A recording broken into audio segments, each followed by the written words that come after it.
સુધી ગૌ માતામાં ગયા તો ભગવાન ખુલ્લા પગે ગયા છે. ભગવાનની રજ ગોવર્ધનની આજુબાજુ હોય છે અને ભગવાન રોજ ગૌ માતાની પાછળ ચાલે છે, આગળ ચાલતા નથી. જે ભગવાનના ઘૂંઘરાળા વાળ છે વાંકડિયા, એમાં ગૌ માતાની રજ ભરેલી મૈયા રોજ ખંખેરે છે. તો એ રજ ભગવાનના મસ્તક પર હોય છે. તો હવે જ્યારે ઠાકોરજી વૃંદાવનમાં હોય છે તો એ વખતે હવે કંસ કહે છે કે ગમે તે કરો પણ આનો ઉપાય કરો. તો ચારુડ કહે છે કે આપણે એક કામ કરો, એ નંદના ઘેર જે બે કુમાર છે એમને આપણે મથુરા લાવો. કે ત્યો તો આપણે મારી શકવાના નથી, પણ મથુરા લાવો અને પછી આપણે એનો ઉપાય કરીએ. કંસ ખૂબ ખુશ થાય છે કે ચારુડ આટલી બુદ્ધિ ક્યાંથી લાવ્યો. પણ કંસને શું ખબર કે ચારુડ તો કંસના મૃત્યુને આમંત્રણ આપે છે. કંસ ખુશ થાય છે અને કહે છે કે ધનુષ યજ્ઞ કરો અને આમંત્રણ આપો. પણ હવે નક્કી થાય છે કે કોણ ગોકુળ અને વૃંદાવન જાય અને આમંત્રણ આપે અને એમને ખબર છે કે નંદ બાબા એમના પુત્રોને મૂકશે નહીં. તો કોણ એવો માણસ જાય જે બંનેને સાથે લઈને આવે, કૃષ્ણ અને બલરામને સાથે લઈને આવે. અને પછી હવે એના મંત્રીઓ કહે છે કે વસુદેવના ભાઈ જે અક્રૂરજી છે એ અક્રૂરજીને સભામાં બોલાવો અને અક્રૂરજીને કહો કે તમે ગોકુળ અને વૃંદાવન જાઓ, કૃષ્ણ બલરામને લઈને આવો. કંસ અક્રૂરજી પ્રત્યે ખૂબ પ્રેમ દાખવે છે. જેમ દુર્યોધન જ્યારે એને કપટ વિદ્યા કરવી હતી ત્યારે યુધિષ્ઠિર ધર્મરાજા પ્રત્યે ખૂબ પ્રેમ દાખવે છે. ભીમસેન ચેતવે છે પણ ધર્મરાજા ભોળા છે, માનતા નથી. એમ કંસ આજે અક્રૂરજીને ભેટી પડે છે ને કે અક્રૂર તમારું એક કામ છે. અક્રૂરજી અક્રૂરને થાય છે રાજા મારા પ્રત્યે આટલો બધો ભાવ છે કે કંઈક હશે.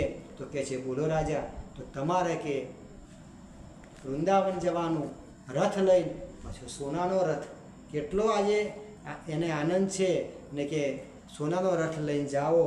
અને મને ચોક્કસ છે કે મારી બેનના બંને ભાણિયા ગોકુળ વૃંદાવનમાં છે તો મારા ભાણિયાને સોનાના રથમાં બેસાડીને અહીં લાવો, આપણે ધનુષ યજ્ઞ કરવો છે. હવે અક્રૂરજી જો ના પાડે તો આ તો રાજા હતો, આ તો ઘાતકી હતો, એ શું કરે. એટલે અક્રૂરજીને થાય છે કે હવે જેમ પેલો રાવણ આવે છે ને રાવણ આવીને કહે છે કે એ મારી તું હરણ થા. કેમ? મારે જાનકીનું હરણ કરું, તું હરણ થા ને હું જાનકીનું હરણ કરું. તે મારી જ કહે છે કે હું આવું કાર્ય કરીશ નહીં. પણ એ વખતે રાવણ કહે છે કે હું તને મારી નાખીશ. તો એ કહે છે કે રાવણના હાથે મરવું એના કરતાં ભગવાનના હાથે ઉદ્ધાર થવો સારો છે. તો એમ હવે અક્રૂરજી વિચારે છે કે કંસ મને કંઈક કરશે એના કરતાં ગોકુળને વૃંદાવનમાં જઈ અને ભગવાનના દર્શન કરું. મેં સાંભળ્યું છે કે કૃષ્ણ કંઈક છે, બધાએ સાંભળ્યું હતું કૃષ્ણ એક તત્વ છે જે આટલા બધા ગયા પણ કોઈ પાછા આવ્યા નથી. એટલે મનમાં તો છે જ બધાને કે આ પોતે હરી છે, પણ એનું મન માનવા દેતું નથી. આ રીતે અક્રૂરજીને સોનાનો રથ લઈને મૂકે છે, વસુદેવને કહે છે. વસુદેવ રાજી થાય છે. અને પણ હવે કંસ કહે છે કે જુઓ અક્રૂરજી, તમે જાઓ છો પણ એમને કહેજો પાછા કે આ બે પુત્રો નંદ બાબાના નથી, જશોદાના નથી, આ તો દેવકીના અને વસુદેવના પુત્રો છે. એમને ચોખવટ કરજો એમને ને કે એમને મૂકશે નહીં. હવે 11 વર્ષ અને 51 દિવસ થયા છે. આજે 52મો દિવસ ઉગ્યો છે અને માને આજે કંઈક અલગ લાગણી થાય છે. આજનો સૂર્ય ઉગ્યો છે અને માને અલગ લાગણી છે મૈયા જશોદાને. માને શું ખબર કે કાલની સવાર ઉગશે મારો લાલો ગોકુળમાં હશે નહીં, મારો લાલો ગોકુળમાં નહીં હોય. મૈયાને કેવા ભાવ થાય છે, એવા સુગંધ થાય છે, એની આંખ ફરકે છે. મૈયા કહે છે, હવે મૈયા રોજ લાલાને જ્યારે ગૌ માતામાં મૂકે છે ને ગોવર્ધન પર, ત્યારે મૈયા મોર પીંછ જાતે પહેરાવે છે, મૈયા કામળી ઓઢાડે છે, મૈયા લાકડી આપે છે. આજે મૈયા કહે છે કે લાલા એક કામ કર બેટા. કે શું મૈયા? બોલો. લાલો બધી વાત માનતો હતો મૈયાને કે લાલા આજે ગૌ માતામાં જવું નથી, દવ ભૈયા જાય, તું ઘેર રે લાલા, આજે મારા ખોળામાં રમ. મારે તને તું હવે મોટો થયો છે, જ્યારે નાનો હતો ત્યારે મારા ખોળામાં રમતો હતો, પણ હમણાંથી મારા ખોળામાં બેઠો નથી. હે લાલા આજ તું આખો દિવસ મારા ખોળામાં બેસે. આમ મા કહે છે મા કે લાલા તું મારા ખોળામાં બેસ. આજે મને ઈચ્છા થઈ છે કે ફરીથી મારા લાલાને સ્તનપાન કરાવું. આજે માને ઈચ્છા થઈ છે ફરીથી મારા લાલાને, ભલે 11 વર્ષનો થયો મારો બાળક, આજે હું સ્તનપાન કરાવું. માને એવી ઈચ્છા થઈ છે કે માને ખબર, એનું મન જવાબ આપી ગયું છે કે લાલાનો છેલ્લો દિવસ છે. લાલો કહે છે ના મૈયા, કે લાલાને એક ભાવ હતો. લાલા તો સર્વસ્વ જાણે છે કે મૈયા તું તો અહીં એક છે. તો 9 લાખ મૈયા રાહ જોઈને બેઠી છે. કેટલી ગૌ માતા? 9 લાખ ગૌ માતા મારી રાહ જોઈને બેઠી છે. અને આજે લાલો જાણતો હતો કે ગોકુળ વૃંદાવનમાં છેલ્લો દિવસ છે, તો મારી મૈયાને પણ પ્રેમ આપીશ. 9 લાખ ગૌ માતાઓ, ગોપ ગોપા, જમના મૈયા, વૃક્ષ વનસ્પતિ પક્ષી, દરેકને આજે હું સંપૂર્ણ પ્રેમ આપી દઉં. તો આ રીતે હવે લાલજી ભગવાન ગૌ માતામાં જાય છે. માતા કહે છે કે લાલા એક કામ કરજે, આજે તું વહેલો પાછો આવજે, ગૌ માતામાંથી વહેલો પાછો આવજે. દાઉ ભૈયા મારા મોડા આવશે પણ તું વહેલો આવજે. હવે લાલો કહે છે કે હા મૈયા. હવે લાલો જાય છે અને મૈયાને ખૂબ ગભરામણ થાય છે, ખૂબ કેમ? એક સત્ય નિયમ છે કે જેના હૃદયમાં ભગવાનની ભક્તિ હોય, આ એક સત્ય નિયમ છે. જેના હૃદયમાં ભગવાનની ભક્તિ હોય એને જો કોઈ સંકટ આવવાનું હોય તો એને અંદેશો આવે. એક આ સત્ય વાત છે, એમાં કોઈ 3 દિવસથી મને ચેન નથી પડતી પણ ભગવાન રક્ષા કરે છે. મારો લાલો, આ 2 દિવસથી હું કથામાં નહીં આવી. મારો લાલો રક્ષા કરે છે, સુડીની સોય કરે છે, સુડીની સોય કરે છે. લાલો બેઠો છે રક્ષા. તો માતાને અંદરથી થાય છે ગભરામણ, શું થશે. એટલામાં અક્રૂરજી સોનાનો રથ લઈ અને વૃંદાવનમાં પ્રવેશ કરે છે. ધીમે ધીમે આવે છે. નંદ બાબા આંગણે ઊભા હોય છે, એમનું સ્વાગત કરે છે, ભેટી પડે છે, કરમલ આવે છે, ઢોલિયા પર બેસાડે છે, જળ આપે છે. અને એ વખતે સાંજનો સમય છે અને સાંજના સમયે મૈયા રાહ જોઈ અને ચોપે ઊભી છે. કેમ લાલો ના આવ્યો? મેં કહ્યું વહેલો આવજે, કેમ ના આવ્યો? અને એ વખતે હવે અક્રૂરજી ઢોલિયામાં બેઠા જોઈ રહ્યા કે અક્રૂરજી જ્યારે ચાલ્યા ને ત્યારે અનેક પ્રશ્નો સાથે લઈ ચાલ્યા હતા. અક્રૂરજીને લાગે છે કે મેં સાંભળ્યું છે કે તો જશોદા બહુ પ્રેમ કરે છે. સાંભળ્યું છે, જોયું નથી.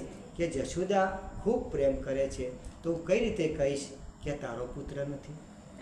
નંદ બાબાને કઈ રીતે કહીશ કે તમારા પુત્ર નથી? હવે અક્રૂરજીને અનેક પ્રશ્નો છે. અક્રૂરજી હવે ઢોલિયા પર બેઠા જોઈ રહ્યા છે કે મૈયા શું કરે છે.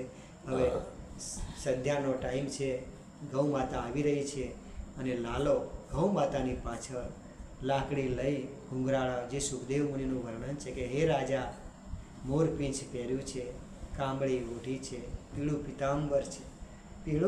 પિતાંબર છે અને ભગવાન મૈયાનો ભાવ છે. ભગવાન ઘૂંઘરાળા વાળમાં ગૌ માતાની રજ છે. ભગવાન જેવી મૈયા ભગવાનનું મુખ જોવે છે, જેમ ચંદ્રને જોઈ અને ચકોરી ખુશ થાય છે, જેમ એક પક્ષી એવું છે કે સ્વાતિ બિંદનું જ જળ પીવે છે. જ્યારે વરસાદ આવે અને સ્વાતિ બુંદ આવે તો જ જળ પીવે, બાકી જળ ના પીવે. એમ મૈયાનો આ ચંદ્ર છે, મૈયાનું સ્વાતિ બુંદ છે. એનું દરેક મૈયાનું બાળક સ્વાતિ બુંદ છે. દરેક મૈયાનું બાળક ભગવાન છે. દરેક મૈયા જશોદા છે. દરેક બાળક કૃષ્ણ છે, રાધા છે. આ વ્યાસપીઠનો ભાવ છે, સુંદર ભાવ છે. તો આ રીતે જેવો ભગવાનનું મુખચંદ્ર જોવે છે, માં દોડ લગાવે છે. અક્રૂરજી ઊભા થઈ જાય, જુએ શું કરે છે. દોડ લગાવીને લાલજી ભગવાનને આલિંગન લઈ અને ખૂબ લાડી, લાલા કેમ વાર કરી, કેમ મોડું કર્યું? લાલાનો હાથ પકડીને લાવે છે અને લાલાને બેસાડે છે. હવે અક્રૂરજીને થાય છે, પેલું તો મેં સાંભળ્યું હતું પણ આ જોયું. આ મૈયાનો, જશોદાનો પ્રેમ જો એની ઉંમર થઈ છે, ઘડપણ આવ્યું છે, પણ જ્યારે લાલાને જોયો ત્યારે એને દોટ લગાવી. કેવી દોટ લગાવી? અને લાલાને વળગી પડી છે. હવે હું કઈ રીતે કહું કે તારું બાળક નથી? હવે રાત પડે છે, જમવાનું પીરસાય છે. હવે નંદ બાબા કહે છે, હે અક્રૂરજી, તમે ઘણા બધા સમય વૃંદાવનમાં આવ્યા, શું કારણ થયું? 5 મિનિટ, ફક્ત 5 મિનિટ. હવે આ કથામાં તો ભગવાન ભાવ પેદા કરે છે, બસ 5 મિનિટ. 5 મિનિટ શ્રી કૃષ્ણ કનૈયા ભગવાનના નામનો જાપ કરો કે ઊંઘ કેવી છે? આ નિંદ્રા આડખીલી ઊભી કરે છે. સારો ભાવ થાય છે નિંદ્રા આડખીલી, પણ આપણે એને કહીએ કે એ નિંદ્રા દેવી એ પણ દેવી છે. તમે હાલ ના આવો, પછી આવજો, અને આવો તો મારા ઠાકોરજીને સપનામાં લઈને આવજો, મારા ઠાકોરજીને સપનામાં લઈને આવજો. તો આ રીતે 5 મિનિટનો ભાવ છે. હવે અક્રૂરજી નંદ બાબાને કહે છે, હે નંદ બાબા, તમને એક વાત કરવી છે. તમારા ઘેર જે 2 બાળક છે ને, એ બાળક વસુદેવના છે, એ તમારા પુત્ર નથી.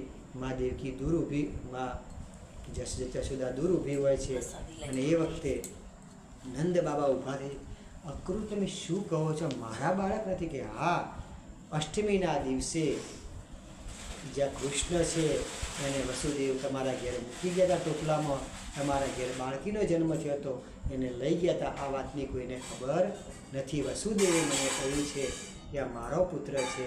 તો આ રીતે, અને પેલો તો રોહિણીનો પુત્ર હતો જ, આ રીતે કૃષ્ણ તમારો પુત્ર નથી. હવે નંદ બાબા કહે છે કે કઈ રીતે મૈયાને કહે છે? મૈયા સાંભળી જાય છે, એ ઊભી હોય છે અને કે કૃષ્ણ મારો પુત્ર નથી. એકદમ મૈયા આંખોમાંથી ધાર ઉડે છે કે અક્રૂર શું કહે છે. હવે આ ભાવને આપણે કાલે પ્રગટ કરીશું. કે સૌને નિંદ્રા દેવી આવી છે.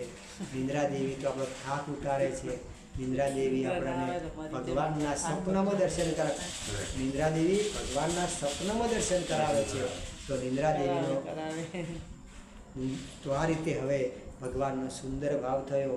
જો કથા એવી છે, કથા ડોંગરીજી બાપા કહેતા કે જો કથામાં જ્યારે ભાવ થાય અને ભગવાન પ્રત્યે અશ્રુમાંથી જો ભાવ થઈ જાય તો માનવું ભગવાન પ્રગટ છે, આપણી સાથે જ લાલો છે, આપણા ખોળામાં લાલો છે એવું માની લેવું. આ ફક્ત પુસ્તક નથી, આ ફક્ત પાના નથી, શ્રીમદ ભાગવત છે, ભગવાનનું સ્વરૂપ છે, ભગવાનનું અંગૂઠા જેવડું સ્વરૂપ છે. અને ભગવાન હરિ પોતે આમાં છે. એ ઉદ્ધવજીનો આગળ સંદેશ આવશે, એ વખતે વર્ણન એનું આવશે. તો આ રીતે આજની કથા, સુંદર કથામાં સૌએ જે ધ્યાનથી શ્રવણ કર્યું, હવે કથાનું ચિંતન કરજો, એનું મનન કરજો. મારો લાલો, આજે ભગવાનનો જન્મ થયો, આજે ભગવાને ગોકુળ પણ છોડ્યું. તો આ રીતે સુંદર આપણી કથા થાય છે. હવે ભગવાનના જયઘોષ સાથે આજની કથાને વિશ્રામ આપીએ. અને જુઓ, આ કથા ફક્ત આપણી નથી, આપણા પૂર્વજોનો ઉદ્ધાર કરે છે, એમને મોક્ષ આપે છે. આપણી આવનાર પેઢી, વ્યાસપીઠ કાયમ કહે છે કે આપણી આવનાર પેઢી પણ સુખી થાય છે, બાળકો સુખી થાય છે, અને આપણે પોતે પણ સુખી થઈએ છીએ. આ સુંદર ભાવ સાથે આજની કથાને વિશ્રામ આપીએ. આમ તો જુઓ, આ ગંગા, ભાગવતી ગંગા એવી છે કે સુખદેવજી મહારાજ પ્રગટ થાય ત્યારે આ ગંગા ઊભી રહે એમ જ નથી. એટલો ભાવ છે આ ગંગા, એટલો ભાવ છે. પરંતુ મોરારી બાપુ જ્યારે શરૂમાં કથા કરતા ત્યારે કહેતા કે માં ગંગાનો પ્રવાહ તો અખંડ છે, જે વહી જાય છે, હજારો વર્ષથી યુગોથી વહે છે, પરંતુ એના કોઠે ઘાટ કર્યા છે. કેમ ઘાટ કર્યા છે? માણસ તેઓ સ્નાન કરી શકે, તેઓ બેસી શકે, જપ, માળા, તપ કરી શકે. તો જે ઘાટ છે ને, ઘાટ, એ ઘાટનું પણ મહત્ત્વ છે. ઘાટ એટલે વિશ્રામ, ઘાટ એટલે વિશ્રામ. આપણી કથાને વિશ્રામ આપીએ. અને આ ભાગવતી ગંગા તો કાયમ વહેતી રહેશે, જ્યાં સુધી આ પ્રાણ રહેશે. એક સંકલ્પ છે, જ્યાં સુધી પ્રાણ રહે ત્યાં સુધી મારા લાલાના ગુણગાન ગાવા છે, ત્યાં સુધી મારા લાલાના ગુણગાન ગાવા છે, ભગવાનના ખૂબ ગુણગાન ગાવા છે, ભગવાનને પ્રાગટ્ય કરવા છે. તો આ રીતે હવે સુખદેવ મુનિ કહે છે કે હે રાજા, આજની કથાને વિશ્રામ આપીએ. હવે હનુમાનજી મહારાજ અયોધ્યા જાય છે, કેમ કે તેઓ જૈન રામ નામનો જાપ કરવો છે. આપણા ભોલેનાથ ઉમાપતિ કૈલાસ જાય છે. કેમ? તો કૈલાસ જઈને રામકથા કરવી છે, સતત રામકથા કરે છે. આપણા ભોલેનાથ ખૂબ વાલા છે, ખૂબ પ્રિય છે. પ્રિય શંકરમ, પ્રિય શંકરમ. જેને કૃષ્ણને રામ વાલા છે એ શિવ છે, જેને શિવ વાલા છે એ કૃષ્ણને રામ છે. કોઈ ભેદ નથી, કોઈ ભેદ નથી, એક રત્તી ભાર પણ ભેદ નથી. રામ, કૃષ્ણ અને શિવમાં રત્તી ભાર ભેદ નથી. જેને ભેદ કર્યો એને પ્રેમ પ્રગટ ના થયો.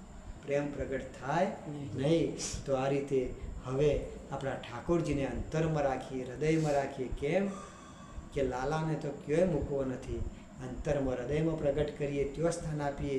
તો આપણી કથાનો વિશ્રામ કરીએ. વિશ્રામ શબ્દ 10 વખત આવ્યો, કેમ કે થતો જ નથી વિશ્રામ. વિશ્રામ થતો જ નથી. મારા લાલાનો ભાવ છે કે વિશ્રામ. તમને એક વાત કહું, હા, ચલો સરસ. હવે ભગવાનનો જય ગુરુ શ્રી કૃષ્ણ કનૈયા લાલ, સિયાવર રામચંદ્ર ભગવાન કી જય. હનુમાનજી મહારાજ, હરિહરેશ્વર મહાદેવ કી જય. વલ્લભાધીશ યમુના ગંગા મૈયા કી જય. गोवर्धन नाथ की, अयोध्या वृंदावन धाम की, सनातन धर्म की, सद्गुरु देव नमः. पार्वती पते हर हर महादेव. नरेश આ મોબાઈલ લઈને લાલા બાજુ કરજો. મોબાઈલ ચાલુ છે, જોજો તમે. ચાલુ છે. સરસ. લાલા બાજુ કરો, ભગવાન બાજુ કરો. સરસ. આજે સુંદર ભાવ થયો બેન. તમે ખૂબ ભાગ્યશાળી છો. તમારા ઘેર ભગવાનનું પ્રાગટ્ય